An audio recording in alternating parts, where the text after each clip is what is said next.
Are you ready to get more done than you ever thought possible? In this episode, we are talking about productivity.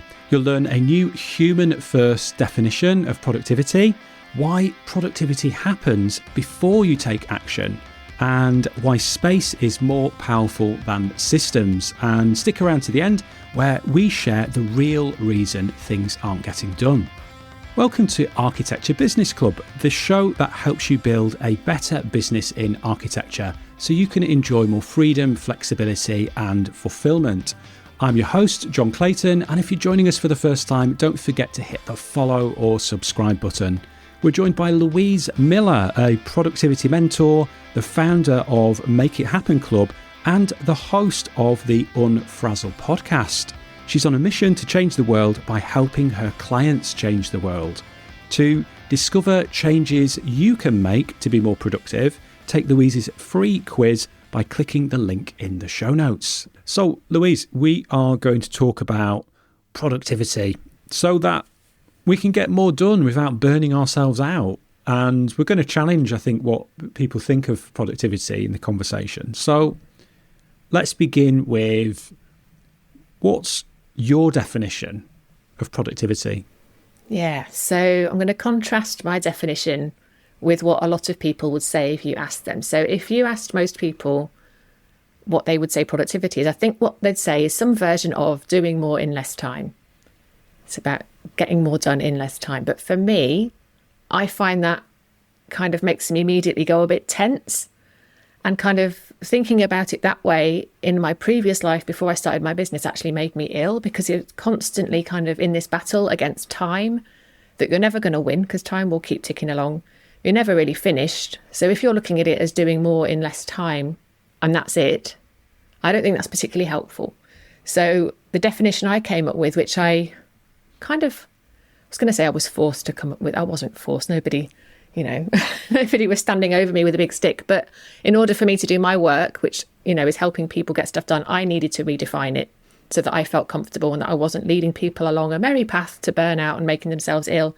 So the way that I look at it now and the way I talk about it with my clients and in the work that I do is that productivity is about doing what's important as efficiently as you can to create space for what you love. And I think the two key things in that that's different from what a lot of people would say is it's about doing what's important, not doing all of the things. And it's about creating space, not about doing more doing so that you can do more doing. There's quite a big difference, isn't there, between those two approaches to it? I think so. I mean, it can feel a bit subtle, but usually when I share that definition, people's shoulders just relax a little bit. And all of a sudden it just puts a whole different, different perspective on things. Because it's like, why are you doing what you're doing?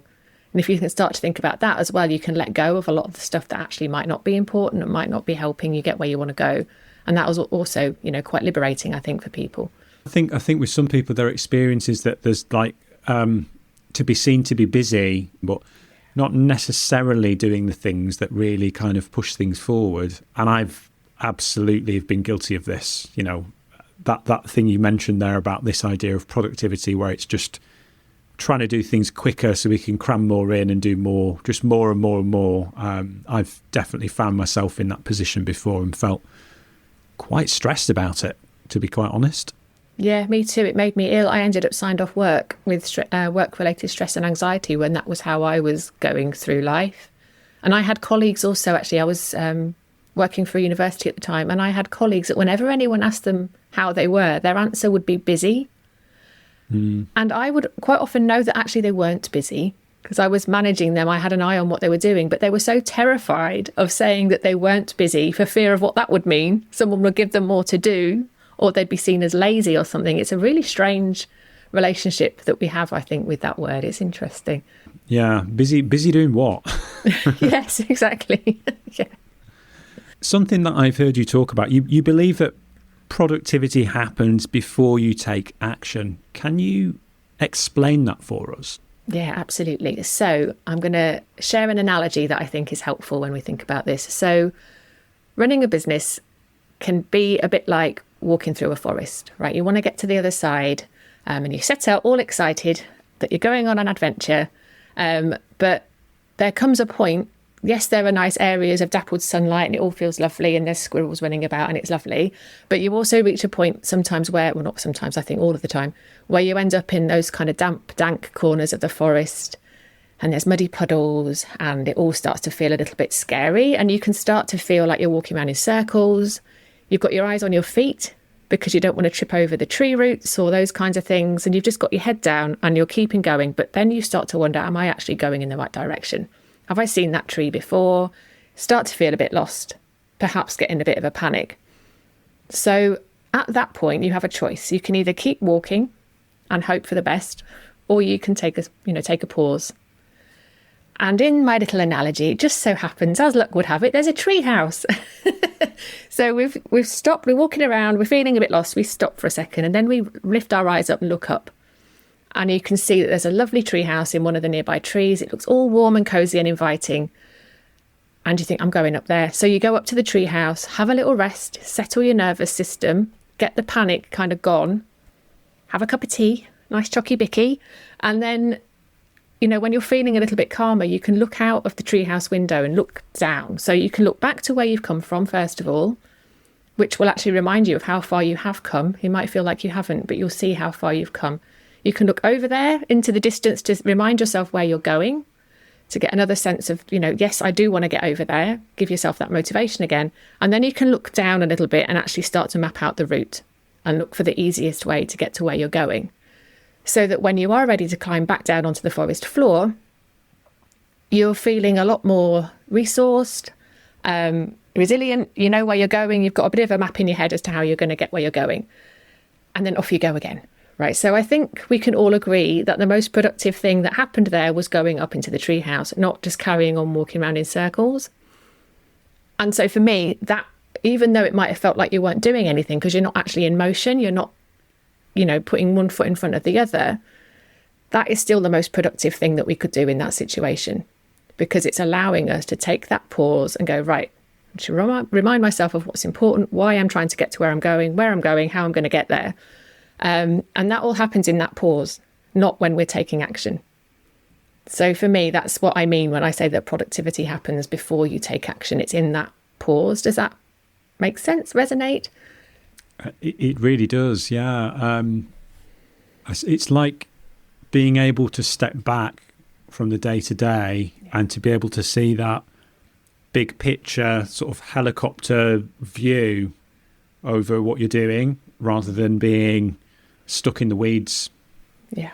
I think that there's so many times I've experienced this personally where I have this idea of the direction I'm going in, and then I just get stuck in the day-to-day and I lose sight of what it is that I'm actually trying to do, and sometimes can end up spending time working on things that aren't actually moving me forward in the right direction. And maybe I'm going off on to use the kind of forest analogy, that I'm kind of going off down an alternative path, another winding path somewhere that's not actually taking me in the right direction. And unless there is some kind of pause or moment when you do step out of that and climb up into the tree house to be able to see the big picture, it's really difficult to get back on track again, I think. It is. Yeah, absolutely. And I think for a lot of people, they think that productivity is in the action that you're taking. But when all you're doing is taking action,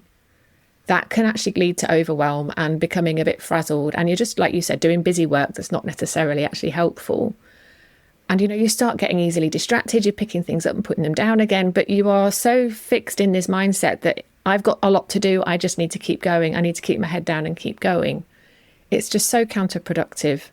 I describe, you can get in, when you're staying in that kind of action space, you can end up in this sort of frantic and frazzled overwhelm loop. And the only way you can stop that is to take that step out of it and to take that pause. And I'll just share here as well, I think, because it's relevant. I talk about this kind of progress cycle. And if you can stay in this progress cycle, you will be productive and you will get to where you want to go. And that all starts with the pause. So the first thing to do is to pause. Then you reflect. So that's what we were doing when we were looking back to see how far we've come, looking to where we're going, thinking about, am I spending my time on the right things? Have I spent my time well this week, this month, whatever that is? We take the pause, then we reflect. From that place, we can then make a choice. So that's when you choose what you're going to do differently, or what you're going to do next, or what you're not going to do next. Just making an intentional choice while you're feeling calm and connected to where it is that you want to go. And then once you've made that choice, that's when you start taking action. And when you work like that, it kind of becomes inevitable that the next part of the cycle after action is to complete, to finish what you've started, rather than bouncing around all over the place trying to do 15 things at once. And if you can find a way, some people take a visual and put it on the wall so they're looking at it. If you can find a way to stay in this kind of pause, reflect, choose, act, complete, and then start again, it can be a really great way just to keep you focused and moving in the right direction. I love that. That's a really interesting way to think about it. So, Louise, we've talked a little bit about space. Often people talk about systems a lot, though, when it comes to productivity. But why is space, do you think, more powerful than systems? That's something that you've talked about before. What do you mean by that? Yeah, so what I see happen with a lot of people that are feeling like they're not getting as much done as they want, they're not as productive as they want to be, the solution they start looking for is some kind of system. So they start thinking, I just need to start a new Asana board, or let me go and buy that gorgeous planner that's going to cost me 50 quid, but isn't it pretty? And, downloading apps and all of that kind of stuff that will help you manage your to-dos. People kind of look to those systems because they think that's what the problem is. The trouble is when that's what you're reaching for, if you're in chaos in your mind, all you're going to be doing is transferring that chaos into your system, which isn't going to help you in terms of being more productive. If you've got someone in your team, you're going to be perhaps delegating or inputting chaos into your team as well. So yes, those systems can be helpful, but they shouldn't be the starting point. The starting point should be the space, the pause that we just talked about, so that you can figure out what is most important to you. Remind yourself of your goals, figure out what are the actions I need to take to get me there. What can I let go of?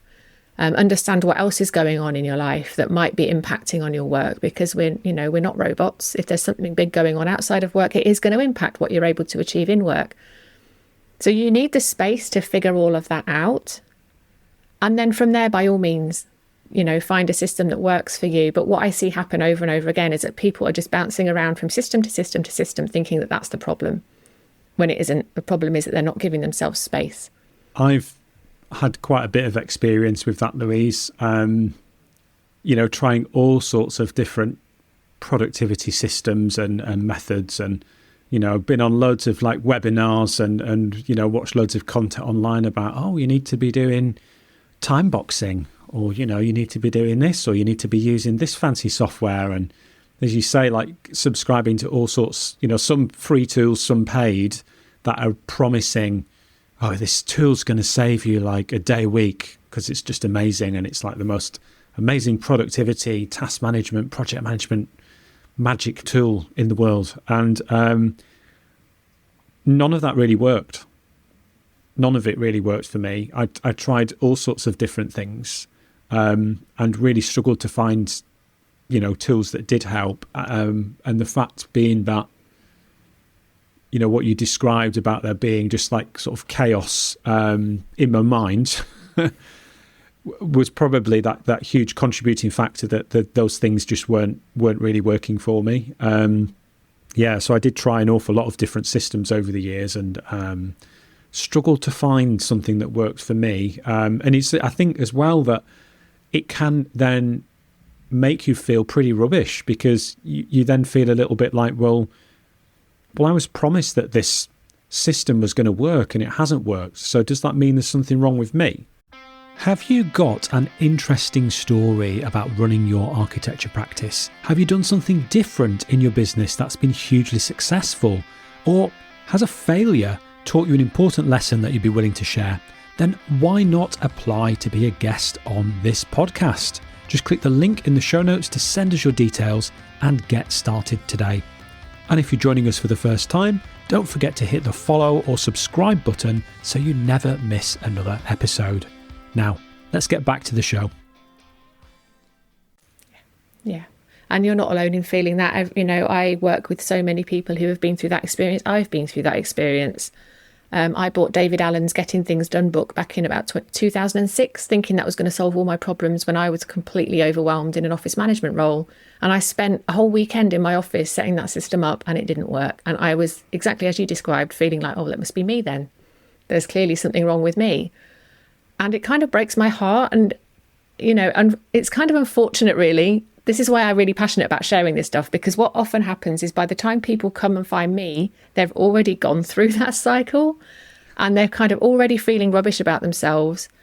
And I find myself in a position of having to, and it's, you know, I'm happy to do it, but trying to reassure people when they say, well, I've tried everything else. Why is working with you going to be any different? Because they're feeling that sense of, I'm broken.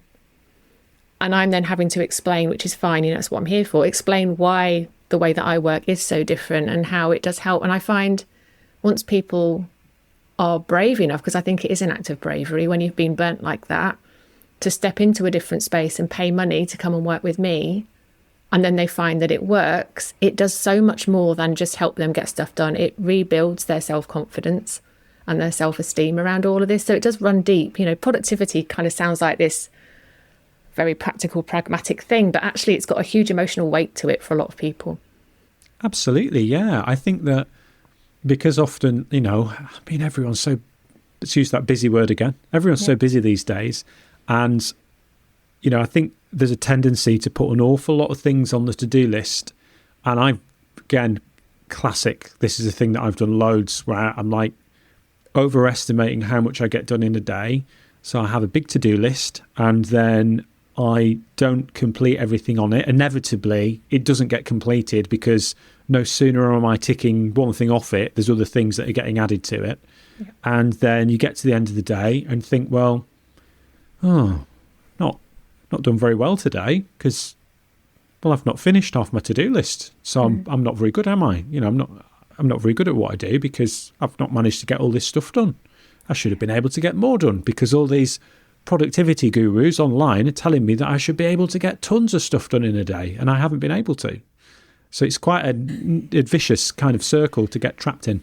It is, and it makes me really angry when I see people saying, well, you just need to do it like this. Like you mentioned, time blocking and putting all of that out there as if that is the solution that's going to work for everyone, and it really isn't. And I think if it's all right with you, Jon, I've got 6 pillars that underpin everything that I do. And if I quickly, if it's all right, just rattle through what they are, and hopefully that will help people understand that it's quite simple, actually, what you need in order to get things done. And it's not about the system, it's not about the tool. But so we've already talked about space. That's the first pillar. So I don't need to say any more about that, but it's space away from the noise and the distractions. The second thing that we need to have in place when we're doing our planning and our to-do lists or whatever it is we're doing is alignment. So taking that moment to just make sure that the things you're writing on your list are actually taking you in the right direction and a direction that excites you. So there's alignment. Then there's the life-friendly kind of pillar, which is about not just thinking this is what I need to do for my business, but thinking what else is going on in my life. You know, I worked with someone once who was moving house, and it hadn't occurred to her that might mean she had less capacity for what she was trying to do in her business. She was moving across the country. So thinking about things like that, and the smaller things as well, you know, if you've got kids and one of your kids is off school sick or something, you know, bearing all of that in mind and not expecting you'll still be able to get a normal full day's work done if you've got a poorly child on the sofa that needs your love and care. Which kind of leads us on to the fourth pillar, which is about your plan or your to-do list being achievable. So it's not just a brain dump that then you're calling a plan. It's you looking at what you've got capacity for. And also, actually, as an aside for this one, understanding you're not going to get that right all of the time. And if you don't get it right, because we all underestimate how long things take. I still do. But all that is an underestimation of how long something took. It doesn't mean you're a bad person or that you failed in any way. But the more we can notice that, the better we can become at predicting it. So just a little side note. And then rhythm is the fifth pillar, which is around, we don't just take that pause once and then think we're set for the rest of the year. How can you build that pause, reflect and choose into your month, into your week, even into your day? So, when you and I finish this conversation, we could both pause for a second, reflect on what the rest of the day holds, and then choose what we're going to do next. You can do it in a really micro way, but making that a rhythm. And then the final pillar is the way that I work is very rooted in neuroscience. I'm also an NLP practitioner. So there's this whole thing around making sure we're getting our subconscious mind on board, believing that it's possible for us to have success rather than talking to ourselves in a way that we just keep reminding ourselves, well, I didn't get everything done. I'm a terrible person. Let's shift that. And then we'll start to prove that new story true. So those are the 6 things that I think are key as far as being more productive is concerned. And however you can, think about and implement them into how you're moving through your days, your weeks, your months, I think, you'll be onto a winner. If you even just a couple of them, if you're not doing any of that right now. Absolutely, yeah. The life pillar totally resonated with me. That because when you have other things going on in your life, then you can't expect to show up in the same way. You're not going to be able to be as productive if you've got things going on. Like you say, if you've got like a child off school that's ill, you're not going to be able to show up in the same way. And I guess it's part and parcel of being a business owner that sometimes you've got other things going on at the same time, and with all good intention, you might not be able to work as many hours that week, or the hours that you do work, you might have other things on your mind at the same time. So I think recognizing that and being okay with it, that we're not able to, just turn up and work like a robot every day of the week. Yeah, absolutely. And for many of us who started our business, we started it because we wanted that flexibility. So why are we not letting ourselves have it without feeling bad about it? Yeah, that's so true, because that's most people that do set up their own business, they're not doing it because they're wanting to do more work. They're doing it usually because they are wanting more freedom and more flexibility in their life and more fulfillment from the work that they're doing. And that's the thing, isn't it? That, you want to be able to go, okay, I can just work less hours today and be with the kids, or, I can take some time off to go to the sports day or that event or whatever, because I'm in charge. It's my business and I can choose to do that. Yeah. But as I say, sometimes you can kind of, I think sometimes we can lose sight of that if we get stuck in the busy work or that the client work, like delivering the client work, and then forgetting about like why we started doing it in the first place. Yeah. So I think that's where, if you're going to do anything with those pillars that I just shared, I think the space, which is, the time in the treehouse, and the rhythm, so that you're doing that regularly, because the more often you do that, the more of a sense of perspective you'll have, and the more that you'll know this actually isn't that important. Yes, it needs to be done, but going to sports day with my kid, is more important. And you'll have that sense of perspective, and you'll be able to make those intentional choices rather than feeling like stuff's just happening to you, which doesn't feel very nice when you feel completely out of control. So what do you think for most people then the real reasons are why they're not getting stuff done? Yeah, I think there are 3 main things that prevent people from getting stuff done. First is that they don't have a clear vision, and then they get stuck doing busy work. Because if you don't know what you want your life, your business to look and feel like, how can you evaluate whether the work you're doing today is going to get you there? So I think a lot of people don't have that clarity, which then means they've got nothing to evaluate their to-do list and their plans against.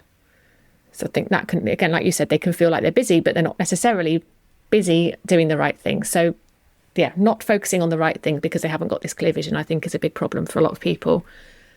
The next thing, we've already kind of touched on this a little bit, is that people don't set themselves up for success because they're not considering their capacity when they're making their plans. So, as I flippantly just said a minute ago, doing a brain dump and then calling that a plan, when all you've done is empty your head and then stuck some arbitrary, well, I can do all of that today kind of thing on it. So you're setting yourself up to fail when you're doing that. So yeah, it's not about the fact that you're not lazy, you're not incapable of focusing, you're just trying to do too much and not considering your capacity. So yeah, if we can do that, set yourself up for success by considering your capacity, I think that makes a big difference for people. And it makes you feel better because you can ride that momentum of going, I tried to do fewer things today on purpose, and look at me, I got them all done. Doesn't that feel better than overloading your to-do list and then not getting any of it done because you're bouncing around all over the place. So yeah, setting yourself up for success.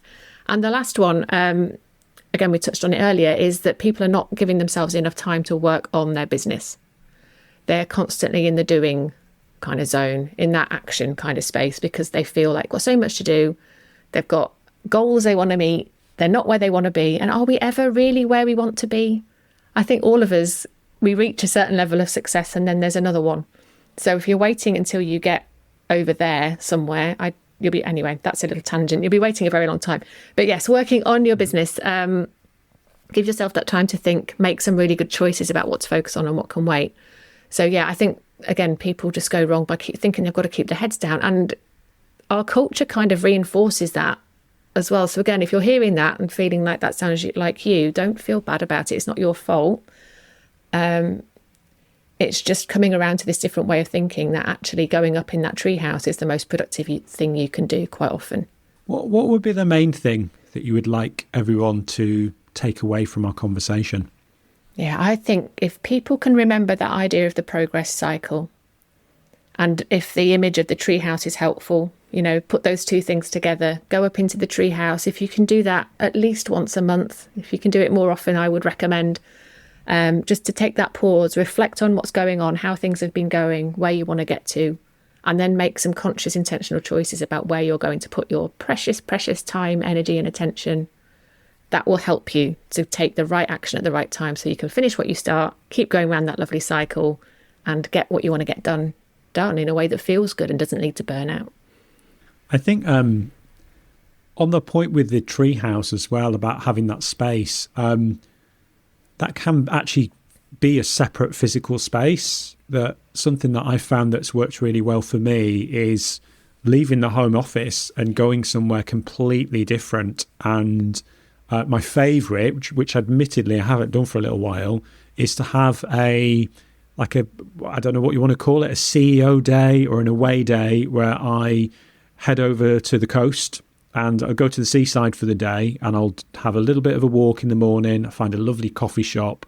I'll have my tablet with me, my notebook, and I'll just spend a few hours, give myself space and time to just think about the bigger picture stuff in that setting, and somewhere totally different from home. And I get so much done on those days. I come away feeling like I've been refreshed and a lot clearer about what I need to be working on. And, for the price of, a fish and chip lunch at the seaside, that's always part of it as well, and a couple of cups of coffee, it's fantastic. I really get so much done. And that change of environment.